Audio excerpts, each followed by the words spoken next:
I believe that we each have unique soul gifts to share with the world. You know that you've been listening to this podcast for a while. And the women that I work with tell me that they think my soul gifts have been in supporting them to build awareness of what you really want out of your private practice and within your life, moving you towards your goals in a structured and confident manner, feeling more calm, in control and confident by thinking through how you'll focus your day, and supporting you to consistently receive referrals each week. When we work together, you will raise your awareness of how much energy you're putting into your practice. You will receive practical advice and steps that you can implement straight away, and you'll finally let go of the need to be constantly working hard in inverted commas, and you'll still see results. Plus, I'll teach you how to see opportunities for abundance for your practice and your life just about everywhere. If you're listening to this and it's landing for you, we're destined to meet. Tell me more about where you're at, and we can see together if my coaching program is going to be the right support for you right now. Book your call using the link in the show notes. I can't wait to connect with you. Thank you so much for listening to this podcast. Let's get on with the show.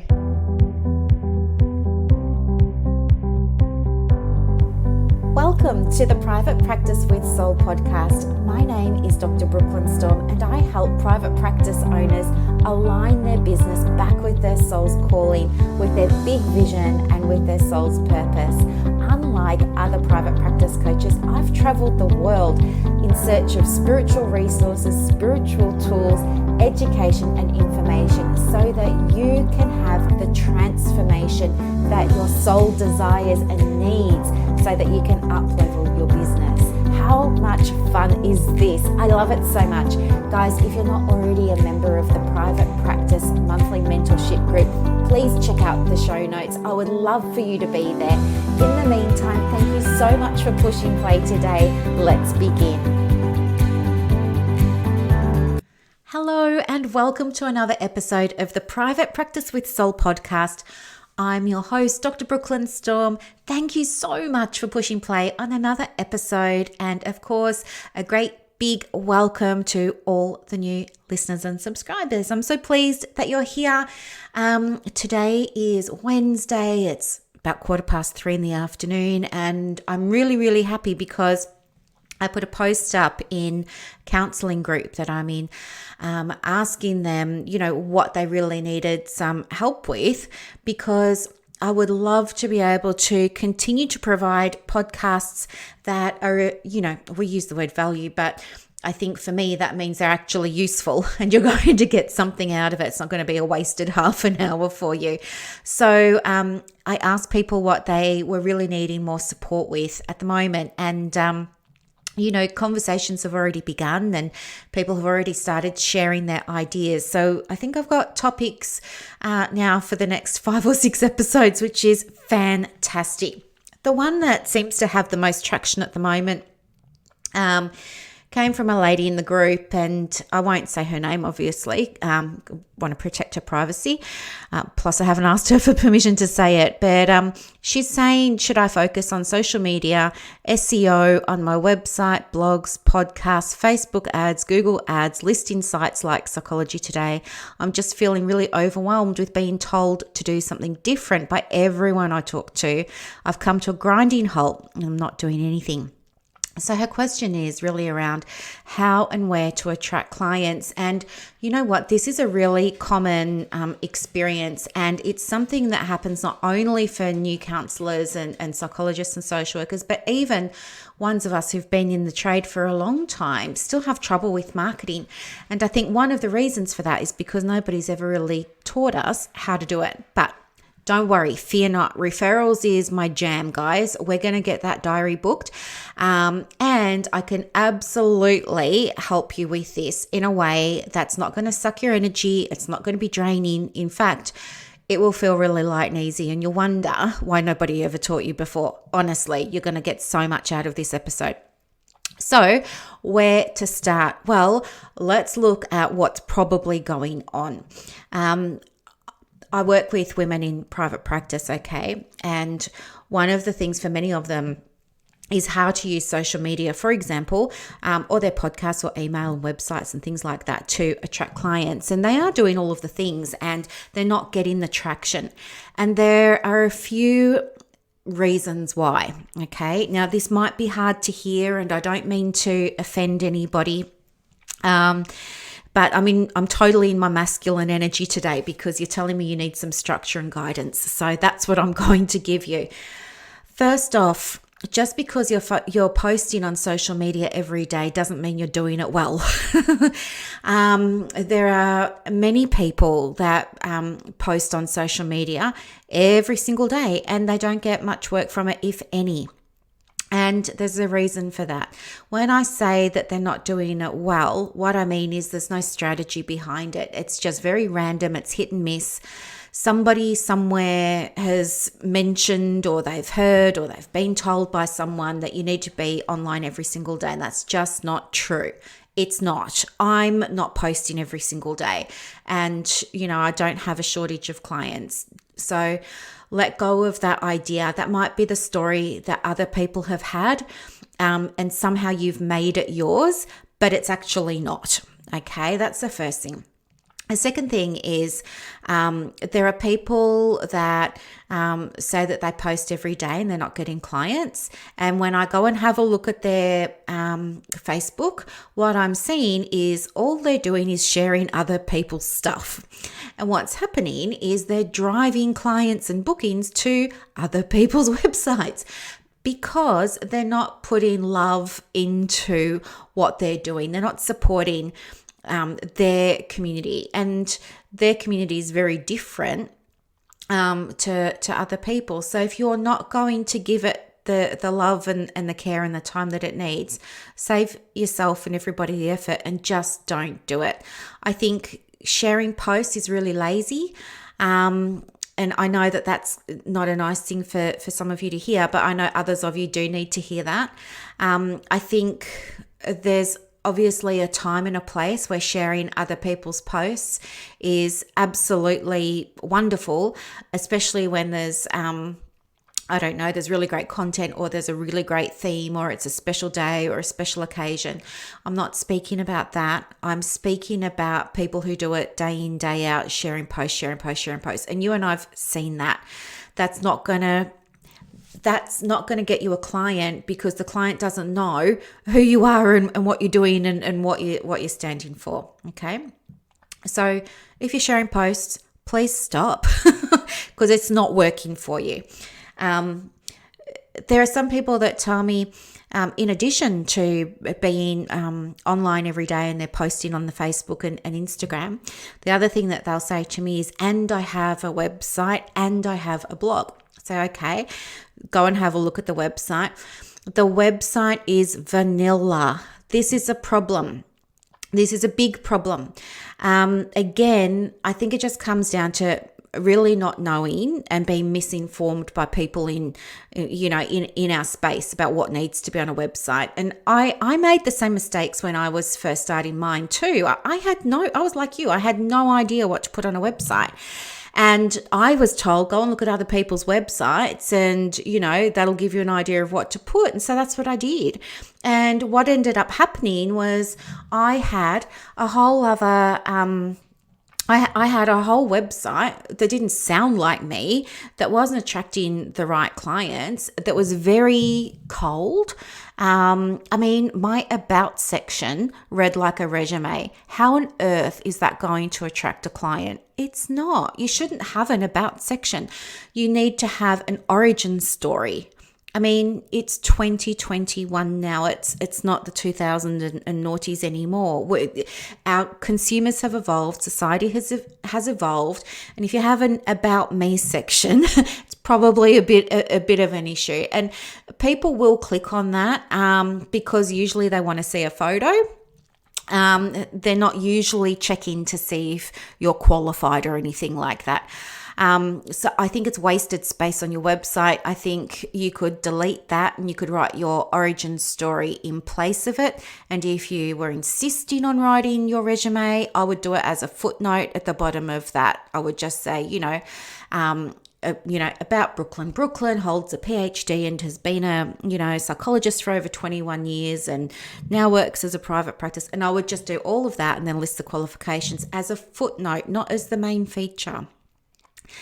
The other problem with websites is a lot of them just aren't easy to navigate.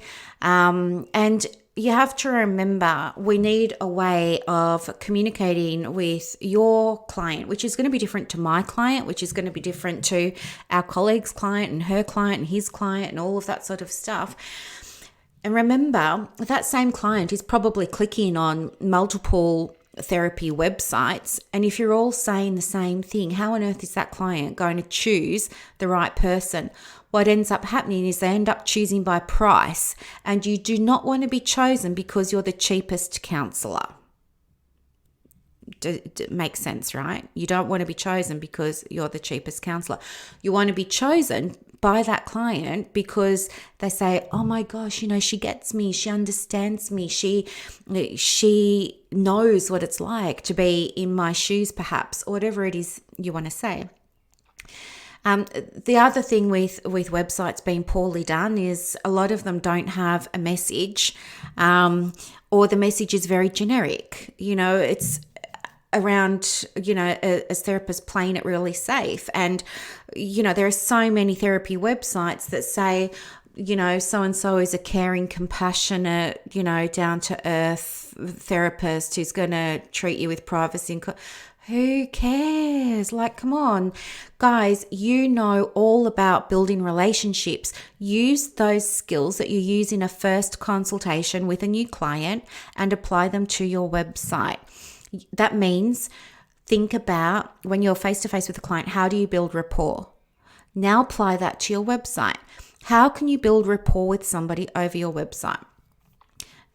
Flip it around and think about it like this way.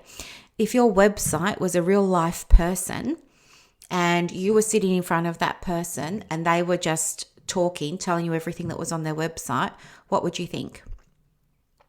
You would think, this person doesn't stop for breath. This person just talks about themselves the whole time. This person hasn't shown any interest in me, hasn't asked me anything. I'm not feeling a connection.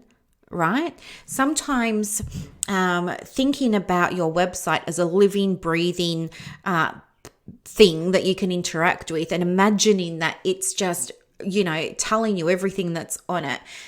It's kind of like an empty chair technique, but you're using it with your website. If you're not feeling that connection, clients aren't going to feel that connection. And so you can come to me and you can say, Brooklyn, I'm posting on social media. I've got a website and I've got a blog and none of this works. It doesn't work. So now I'm going to do Instagram and TikTok and build an email list. But you know what? Without having some fundamentals in place, none of that's going to work either. You need to be focusing less on yourself and more on your client. This is the thing, less about you. Think about when you're having a session with a client. You're doing most of the listening, right? It's got to be the same with the website. It's got to be the same with the message that you're sharing, whether you're sharing it in social media or whether you're sharing it in a podcast or email or wherever you share it. Okay? Which brings me to the next thing. Sometimes people tell me that they're blogging and, or I've got a blog and that's not even sending clients to me. And I'll go and have a look and you know what? They haven't put a post up since 1999 and they're saying to me, this is a blog. I mean, I'm being extreme here, but let's say if your blog hasn't been touched for the last 6 to 12 months, we've got a problem. What that indicates to a potential client is they're going to think, is she still open? Has she closed? What's going on here? Why hasn't this blog been updated? It feels like a bit of a ghost town. Well, if she can't even look after her blog, how's she going to be with me in a session? Like, I think if you're not going to be consistent with your blog, don't do one. All right. And you don't need one to get clients. This is a big myth in our industry that, it started maybe about 10 or 15 years ago that it's a myth that's been, perpetuated. And it says that you have to be blogging in order to attract clients. And it's just not true. It's like one of the biggest fallacies. The reason that blogging was popular and still is because of a few things. Number one, it can help you connect to your client, of course. But number two, it's an opportunity on your website for you to boost your page's ranking in Google. That's simple. And you do that through something called SEO, which stands for Search Engine Optimization, which is a really fancy term that simply means making sure that your page is going to rank highly by ensuring it has relevant keywords. And a keyword is just something that you and I type into Google when we're searching for things.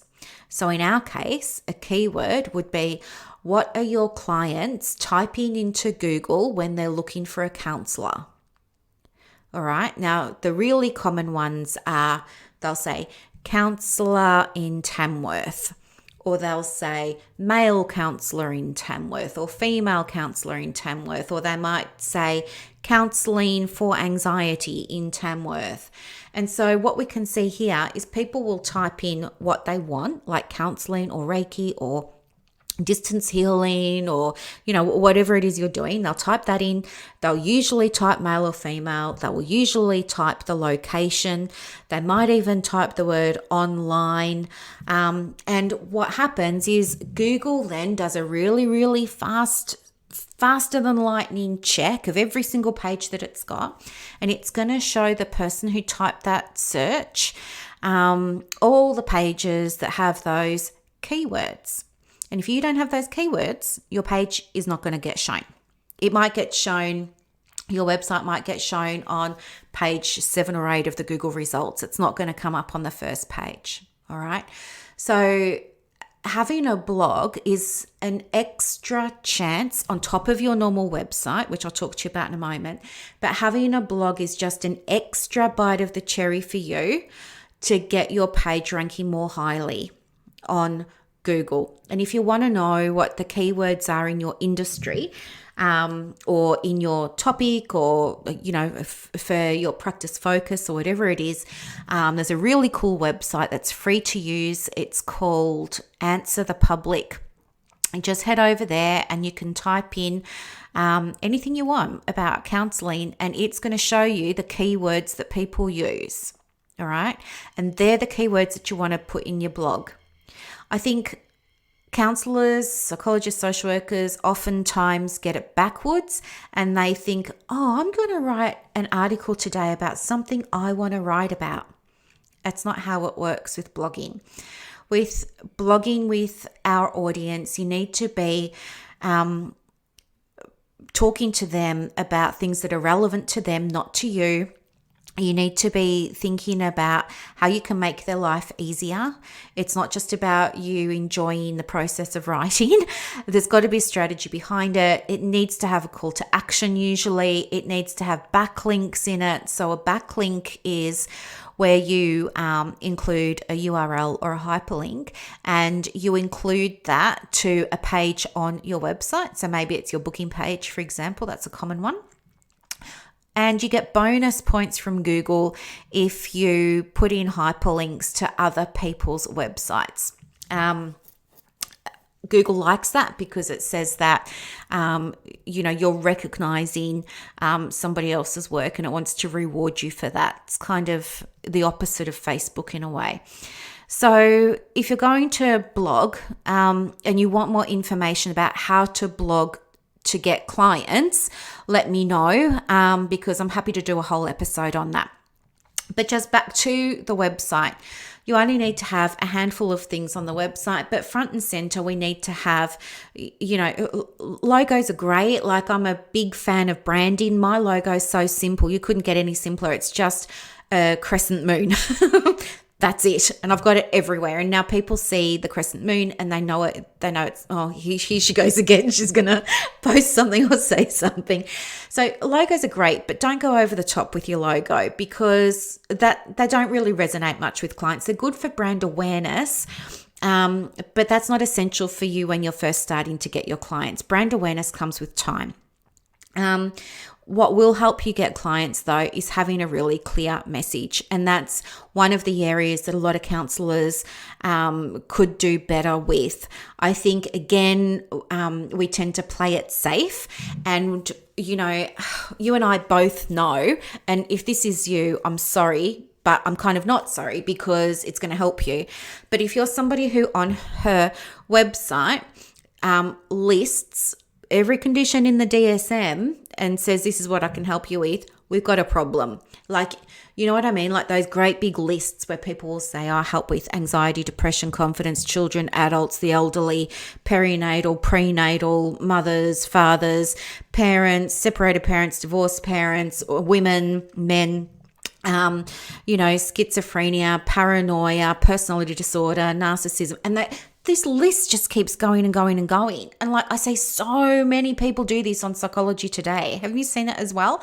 And I just think, what is this saying to a client? It tells me you're desperate and you have a scarcity mindset and you're just saying, oh, I'm so desperate, I'll take anything that walks through the door, and you're booking them in. And that's a problem, because when you have that scarcity mindset, and that's what a client, right? And I could be your client, okay? Anybody listening to this podcast could be your client. Counselors need counselors too. And if we look at your website and you've listed 20 or 30 different things that you help with, that reeks of scarcity mindset, and it's repellent, and it's going to make people say, okay, so you're kind of like a jack of all trades, master of none. I'll move on and click over to the next website. You're not going to get work by saying that you do all of those things and you help all of those people. What you need to do though is have a very clear message. You must stand for something. Think about, very common conditions, anxiety and depression. Most of us listening to this podcast have all worked with or will work with clients who come along with one, two, or both of those things, right? But just like, there are 1,300 of us that are listening to this podcast right now, we might all see the same presentation, but we all work with it differently, don't we? The way that I work with somebody with anxiety is more through finding answers within, and let's connect to your soul, and eye of the heart, and let's do it this way. Whereas somebody else might say, oh great, I've got a manual here full of some CBT stuff that's been proven to work, and I can start you on that. And somebody else might be a somatic therapist, and somebody else might do person-centered. So you have to find your voice, and it doesn't have to be limiting. Don't let that scarcity and fear mindset block you, because what happens is when you have a message, you become known for something. All right. If you don't have a message, then you get lost in the white noise, and people will visit your website or they'll look at your social and they'll say, I don't even know what she does or who she helps. Like, there's just such a hodgepodge of stuff here. It's a real mismatch. I don't get it. All right. Now, I can give you a really great example of some beautiful branding and a beautiful feed on a Facebook page and a beautiful website that does this really well. And I'm sure she won't mind me sharing it with you. But if you head over to stateofmindtherapies.com.au, you will get a sense of what I'm talking about. That website is easy on the eye. It's calming, it's sophisticated. We've got a photo there. There's a really nice message there. There's consistency between what's on social media and what's on the website. Do you know what I mean? That's an example of one that you can go and look at that does it really, really well. There are many. That's just the one that's come to my mind now. So don't be afraid to, choose your area and put your stamp on it.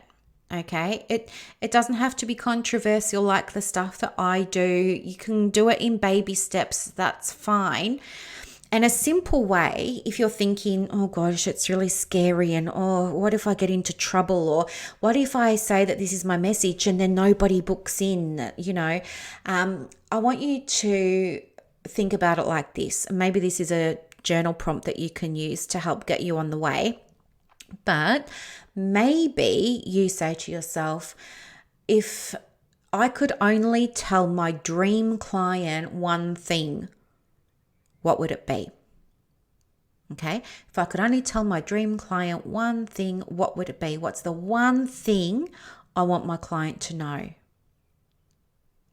And just use that as your prompt and brainstorm and see what comes through. Okay, that's the first thing. The second thing would be to do your research. Click around on other people's websites and see what they're doing. Have a look. We're not competing with each other in our industry, right? Because we all do work differently. But have a look at each other's websites and see what you like, see what you don't, see if it's clear to you what their message is.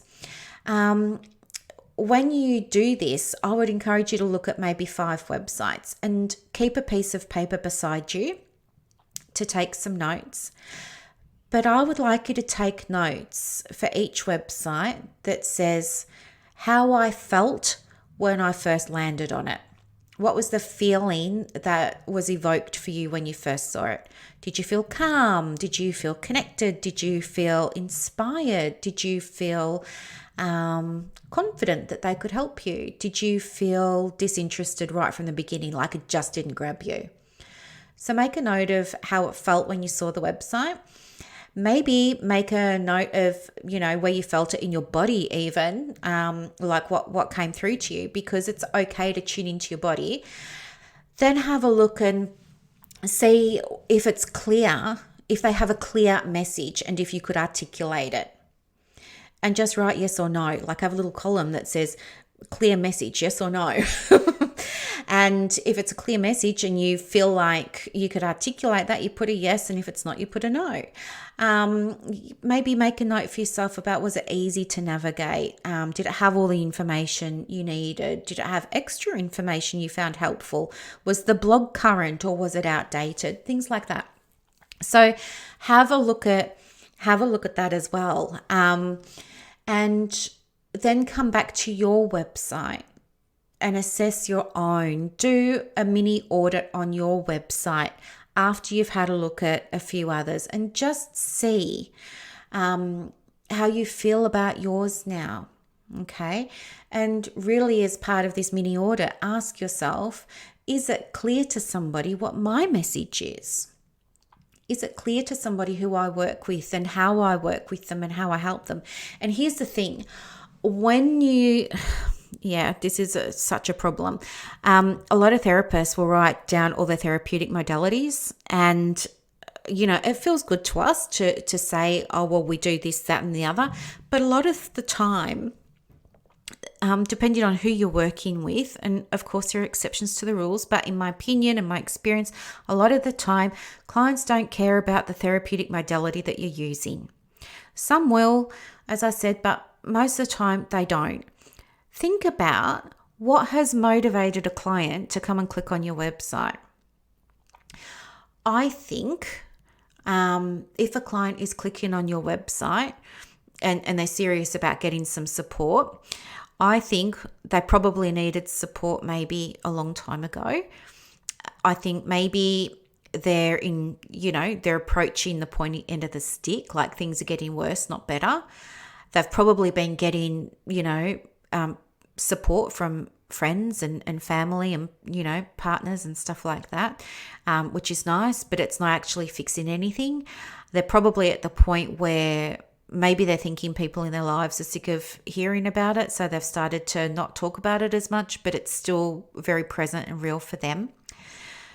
They're probably finding that they're being affected by something that to them is so big and powerful that it's starting to impact how they function at work or how they function at home. Maybe they're not liking this version of themselves as a result of what they're trying to deal with. And I think that they're clicking on websites now because they're preparing themselves to take action.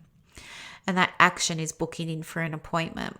So they're kind of there, they know that they need help now. It's beyond, peer support and family support and stuff like that. They know that they're needing some kind of more professional support. Now, if they come along and see your website and it lists therapeutic modalities and how you help with 47 odd conditions, that's going to be very overwhelming. It's much better if you're very clear about who you work with and your capacity to take new people on. Think about the questions that might be going through that person's mind. They're probably thinking, can this therapist fix it? Can she take away my pain? Can she make it better? Can she make it go away? That's probably the first thing that they're thinking. They're probably thinking, how long is it going to take for me to feel better? Maybe you could check if you say this on your website. This is how I can help you feel better. And on average, this is how long it might take, but it's going to be different for everybody. You might be thinking, what can I expect? Like, what's going to happen in a first session?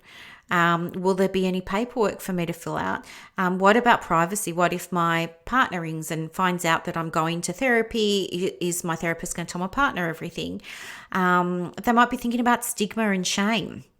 They might be thinking that they really want to take that next step and book an appointment with you, but they're not feeling safe as a result of something that they've seen on your website. So think about how you can convey to that potential scared, nervous, fearful, anxious, sad, depressed client that it's safe for them to book an appointment with you, right? And the other thing is keeping in mind that when people are looking for counselors, they're often in an emotional headspace. I think you'd agree with that. They're often in an emotional headspace. So if you have things on your page that say to book an appointment, fill out this contact form and I'll get back in touch with you by email within 72 hours, and check your junk mail and, check your spam folder. And do you know what? You've lost me. All of a sudden, it's just become really hard to book an appointment with you. Likewise, if you haven't embedded or you don't have a link to your online booking system, you've lost me, because again, it's just my personal opinion, but I think a lot of the time with clients that we work with, it might be a really big deal for them to pick up the phone and verbalize, to a stranger that they need an appointment, and to have to deal with that. I think they've taken a big enough step coming to the website. Let's make it easy for them to book that first appointment. And so think about your clients. Now, I'm talking about mental health clients here, right? But I know there are so many clients in counselling that aren't mental health ones. But think about your clients and what would they find the easiest way to book an appointment with you? And how can you make this super duper easy for them, right? And maybe that's something that you work on, and that becomes an update to your website. Really simplify everything. When it comes to photos on your website, it's so great to see so many of you putting them out there. However, a photo of you in your car with the seat belt on and the steering wheel in the front and the headrest in the back is not a professional photo, and it's not a photo that's going to resonate in the way that perhaps you would like it to with your audience. They're probably photos that you could use for something else, but not on your website. Okay. If you need to do a selfie, that's fine. There are many ways that you can do that. I take selfies all the time. I don't have a housemate. I don't have a partner. It's just me and my dog. I'm totally relying on myself for taking my photos. You can get a little tripod, and you can take the tripod to all different parts of the office or the backyard or wherever it is you're at the beach. You can take your tripod anywhere and snap like 20 or 30 photos of yourself and keep the one you like. Another thing that you can do is just use your regular phone, but make sure it's up nice and high so, it looks a little bit more professional. You usually want to be looking up just a little bit higher than eye level. Make sure it's got good lighting. Use a nice filter. Not a character filter, obviously, but use a nice filter like the golden light, or the warm light. And the other thing is too, when you have a selfie, maybe you're not too happy with the background, but you like what you're wearing and your smile and your hair and all that all looks good, but you've got the kids in the background by accident or something. What you can do is just upload that photo to Canva, click on effects, and the very first effect available to you there is a background remover. Click the background remover. It will remove all of that noise in the background, and it will just leave your beautiful face and t-shirt or top or jacket or whatever, and hair, and then you can just use that. And that's a very professional way of doing your photo. When it comes to should you be posting on Facebook and Instagram and email and have a podcast and do all of these things? My advice to you would be understand where your clients mostly are. So I know my clients are mostly on Facebook. So understand where your clients mostly are, and they might not be on Facebook. They might be on LinkedIn if perhaps they're, I don't know, executives and professionals. I'm just totally generalizing here. I'm not a LinkedIn aficionado. I don't know much about it, but think about Instagram. If you're working with teens, maybe they're likely to be on Instagram. If you're working with brands, they're probably likely going to be on Instagram over Facebook. So think about where your audience spends most of their time, and if they're not online, that's totally fine. All it means is we tweak your website and we update all of that, and maybe we get a nice little email list going, and then you will never have to touch Facebook. You will never have to have a group. You will never have to have Instagram. You can just have those things for personal pleasure and fun, and keep them totally separate from work. Find the one platform your audience spends the most time on, and let's master that. Don't worry about anything else. Okay? Don't. If you're concerned about your business Facebook page, don't be worried about that. The only reason you would really have one is if you're going to be running ads. There are terms and conditions with Facebook that say on your personal profile, it should be personal stuff, and you shouldn't be talking about work and everything. That's fine. But with the Facebook business page, it's going to allow you to do things like boost posts, increase your reach, get out to a bigger audience and things like that. But Facebook business pages are notorious for having low engagement, especially after the latest changes that happen to, everybody talks about the algorithms with Facebook, but there was a change a few months ago where Facebook became very, very focused on building communities. So what happened was all of a sudden groups get preferential treatment over a Facebook business page. The purpose of having a Facebook business page from the Facebook perspective is it's what funds us to have the free stuff like our personal profiles and everything, right? It's businesses that pay to keep Facebook open and going.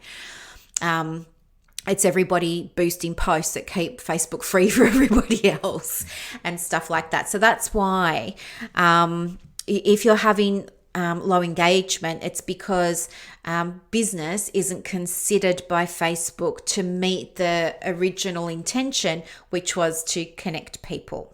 Okay, whether or not you agree with that, I don't know.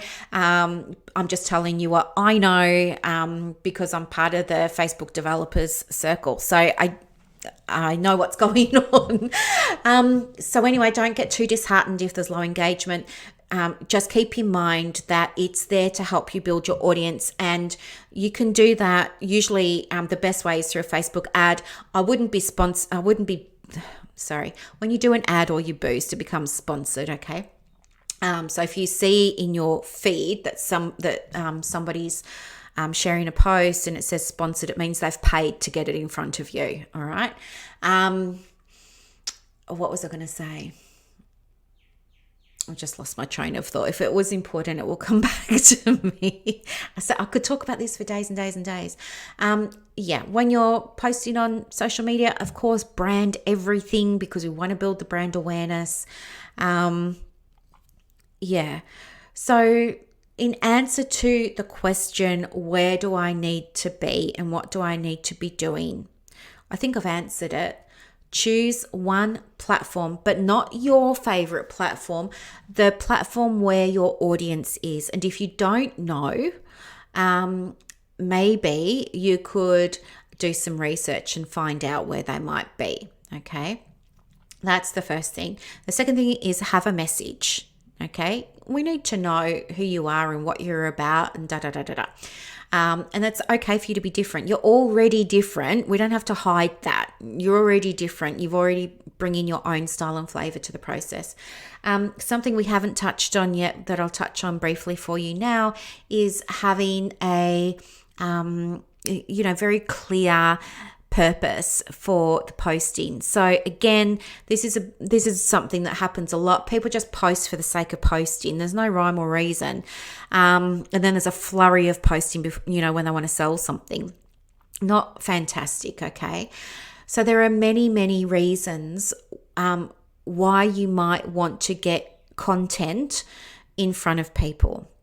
It could be that you just simply want to raise brand awareness. It could be that you want to drive traffic to your website or to a service or to a product or an offer that you've got going.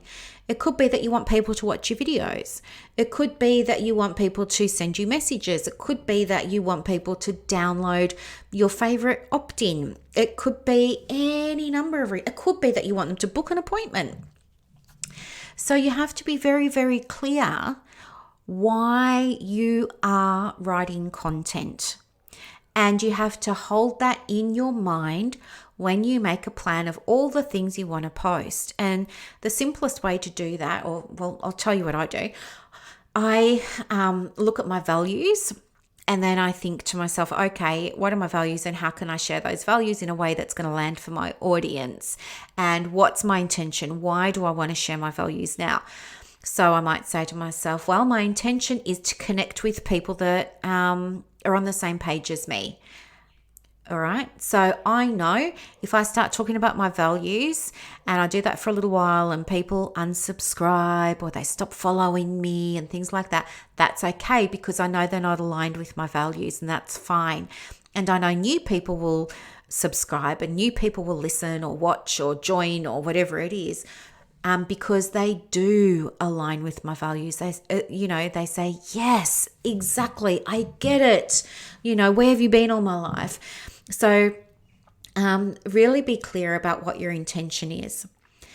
And here's a tip. If your intention is you're posting solely to fill your diary, then you have to understand it's going to be unlikely that people book appointments with you in the short term. And the reason for that is because they're not likely to book an appointment with someone they don't know unless you're the cheapest therapist in your area. I'm just going back to what we were talking about before. I mean, there might be other reasons, but that's one of the common ones. And you don't want to be chosen because you're the cheapest. Now, I've just lost my train of thought again. Guys, what's happening here? What was I going to say? I can't remember. Oh, yeah. When it comes to marketing so that you get bookings from new clients, on average, the industry data says that you can be looking at around 90 days before people will convert. And that means a conversion from watching, following, listening, whatever, to booking a call and seeing whether or not you can help them and support them and then convert from there into an actual booking. So understand that if that's your goal, it's going to be more of a long game. What you can do to try and build momentum with that is, of course, post more frequently. if your goal is to get bookings, because we want these people getting to know you, and what gets seen gets paid. So that's why I'm saying stop sharing other people's stuff. It doesn't work. What gets seen gets paid. So you really want to make sure that if you're posting with the intention of getting clients, that what you're posting speaks to them. So stop being safe, stop being vanilla, have a point of view. You're not going to get into trouble for it. It's safe for you to have a point of view. Have it, share it, speak it. Yes, people are going to leave, but new people will come. It's business, all right? Attrition happens, growth happens. And we need to become resilient so that we can deal with that. I was just going to say something else, but I've forgotten that too. My goodness me. Look, how about we leave it there for today, because I think you've got loads of ideas now about moving forward. Oh yeah, that's the other thing. Sorry, I remember now. Post regularly. It doesn't have to be every day, but the more often you post, if it's social or if you're doing a website, make little changes every day to your website. Every time you go in and refresh your website, Google will give you a pat on the back. Even if you just, delete a word and retype it, Google will give you a pat on the back because you've been in there and you've given it some love. So if it's your email list, do it a little bit more regularly. You don't have to write slabs of content. I know I'm guilty of that, but I know my audience, you guys, often respond better to a longer post than a short one from me. But find out what your audience likes. Experiment. See what response you get to something short versus something long, something with a picture versus something without a picture. Start tracking this for yourself so that you get to see what's going to work. But most importantly, be clear about what you're trying to achieve by posting. Track it, brand everything, have a voice, and have a really, really clear message, and make it very, very easy for them to book an appointment. They're probably not going to go from, reading an email or checking a website straight to booking an appointment. They'll probably come back a couple of times. So give them, something new to read, or give them something to download or take away so that they can get a little sample of what it might be like to work with you. Okay? Make that client journey as simple and painless as possible. Okay? And of course, I think you all know, but I'm a private practice coach. And if you need help with this, of course, you and I can sit down and have a conversation. And it may be that some coaching would be helpful for you around this, but I'm sure that the content that I've shared today would absolutely be enough for most of you to make some really big improvements on everything that you've done. Okay, so I hope this helped. Let me know, and good luck with it all, guys. Have a beautiful Wednesday. Bye.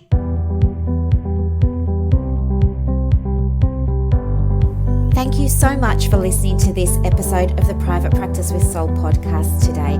If you're looking for clarity, if you need help with branding, your processes, and bringing everything into alignment with your soul's purpose for your private practice, head to the show notes and click the link for more information about the Private Practice Monthly Mentorship Group. You are going to love it. I can't wait to see you in there. Thanks so much for listening. Bye.